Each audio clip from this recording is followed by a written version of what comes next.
জয়গুরু জয়গুরু জয়গুরু। আজ আমি ঠাকুরের গ্রন্থ পাঠ শতরূপে অপরূপ নিগমানন্দের প্রথম খণ্ড থেকে একটু কিছু অংশ পাঠ করব। জাতিস্বর কাহিনী, যেটি নৃপেন্দ্রচন্দ্র রায়ের পুত্র শ্রী রবীন্দ্রচন্দ্র রায়ের লেখা, সেইখান থেকেই আমি সামান্য একটু অংশ পাঠ করছি। আজকে পাঠের বিষয়বস্তু হলো ভুবনানন্দ মহারাজ যিনি, তাকে নিয়ে কিছু ঘটনা। মঠে অন্তেবাসী হওয়ার 6-7 মাস পরের কথা। শীতের এক গভীর রাতে মঠের কুকুরগুলোর কর্কশ ডাকে ভুবন ব্রহ্মচারীর ঘুম ভেঙে গেল। তারপর তিনি শুনতে পেলেন তার নাম ধরে কে যেন আর্তনাদ সুরে তাকে ডাকছে। ভয় পেয়ে আরো ভালো করে কম্বল মুড়ে শুয়ে থাকলেন। পাশের শয্যায় স্বামী চিদানন্দ অঘোরে ঘুমাচ্ছেন, কিন্তু তার চোখে ঘুম নেই। কিছুক্ষণ পরে সেই ডাক বন্ধ হয়ে গেল।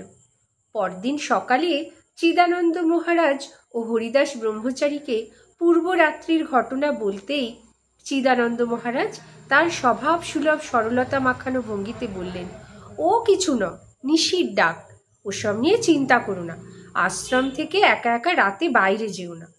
পরদিন রাতেও আবার সেই কুকুরের ডাকে তার তন্দাচ্ছন্ন ভাব কেটে গেল। পর এই একই রকম তার নাম ধরে বারবার কেউ ডাকছে। সে ডাকে যেন একটা করুণ আর্তনাদ। তিনি পাশের শয্যায় শায়িত চিদানন্দ মহারাজকে ডাকলেন। তাতে তিনি যেন একটু বিরক্ত বোধ করলেন এবং বললেন, এখন শুয়ে পড়ো, কাল সকালে ঠাকুরকে সব বলবে। পরদিন সকালে ঠাকুরকে প্রণাম করতে গিয়ে তাকে সব বললেন। ঠাকুর সব শুনে বললেন, ভয় নেই, আবার যদি ওই রকম হয় তবে জিজ্ঞেস করবি কে সে, কি চায়, কিন্তু সাবধান, মঠের সীমানার বাইরে যাবি না। এর দিন 3 পরে আবার সেই রকম কুকুরের চিৎকারে তার ঘুম ভেঙে গেল। তারপর করুণ স্বরে তার নাম ধরে ডাক শুনে উঠে পড়লেন। চিদানন্দ মহারাজকে একটু ধাক্কা দিয়ে জাগিয়ে বললেন, দাদা, সেই রকম ডাক শুনে আমি যাচ্ছি, আপনি কিন্তু সজাগ থাকবেন। চিদানন্দ দাদা আচ্ছা বলেই আবার পাশ ফিরে শুয়ে পড়লেন এবং প্রায় ঘুমের ঘোরে বললেন, ঠাকুর যা যা বলেছেন সেইভাবেই এগুবে। অন্ধকারে একা যেতে বেশ ভয় করছিল তার। ঠাকুরের সেই সাবধান বাণী, মঠের সীমানা পার হবি না, মনে রেখে এগুতে এগুতে মঠের সদর দরজার কাছে এসে দাঁড়ালেন। কুকুরগুলিও তার সঙ্গে আছে।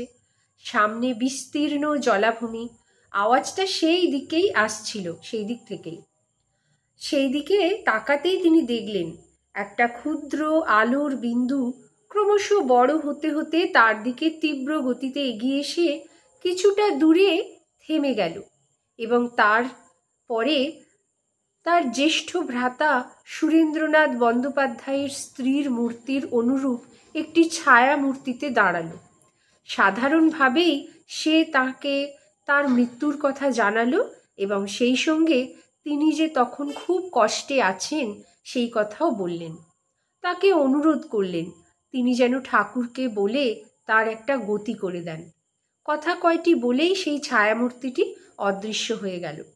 ফিরে এসে আবার তিনি শুয়ে পড়লেন, কিন্তু ঘুম আর হলো না। শুধু প্রেত দেহধারী তার জ্যেষ্ঠ ভাতৃবধূর কথাই ভাবতে লাগলেন। সকালে উঠে প্রাতঃকৃত্যাদি সেরে ঠাকুর প্রণাম করতে গিয়ে তিনি গত রাত্রির সমস্ত ঘটনা ঠাকুরকে বিবৃত করলেন। শ্রী ঠাকুর সব শুনে বললেন, যা, সব ঠিক হয়ে যাবে, তোকে আর কিচ্ছু করতে হবে না, ভাবতেও হবে না। ঠাকুরকে ঘটনাটি জানানোর 2-3 দিন পরে আবার সেই ঘটনার পুনরাবৃত্তি। এবার সাহস হয়েছে, একাই গেলেন। চিদানন্দজিকে আর ডাকলেন না। মঠের ফটকের কাছে গিয়ে দাঁড়াতেই সেই আলোর বিন্দুর তীব্র বেগে ছুটে আসা, সেইভাবে ছায়ামূর্তি পরিগ্রহণ। তিনিই প্রথমে কথা বললেন, কি তোমার গতি হয়নি এখনো? আমি তো ঠাকুরকে বলেছি। তিনি তখন জানালেন যে তার গতি হয়েছে, তিনি ভালোই আছেন। চলে যাবার পূর্বে আরেকটি কথা বলে গেলেন, আমার ইচ্ছা ছিল তোমার ঠাকুরের কাছে আমি নিজেই যাই, কিন্তু সাহস পেলাম না, তাই তোমার সাহায্য নিয়েছি। এই কথা শেষ হবার সঙ্গেই ছায়ামূর্তি মিলিয়ে গেল। এরপর আর কোনোদিন তাকে দেখতে পাইনি। পরদিন সকালে পূর্বরাত্রির কথা ঠাকুরকে জানাতেই তিনি বললেন, আসলে ওরা মানুষের সাহায্যের আশায় থাকে, কিন্তু ভয় পেয়ে যায় বলে ওদের আর কিছু বলা হয় না।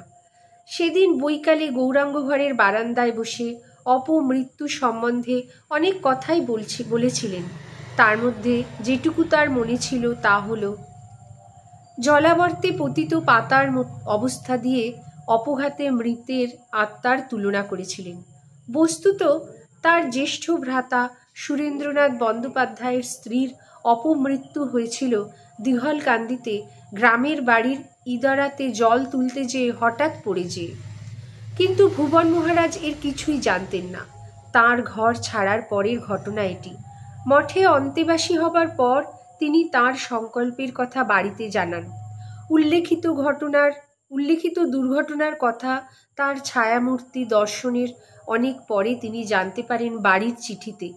কিন্তু ছায়ামূর্তি দর্শনের পরই ঠাকুর তাকে একথা জানিয়েছিলেন। জয় গুরু, জয় গুরু, জয় গুরু।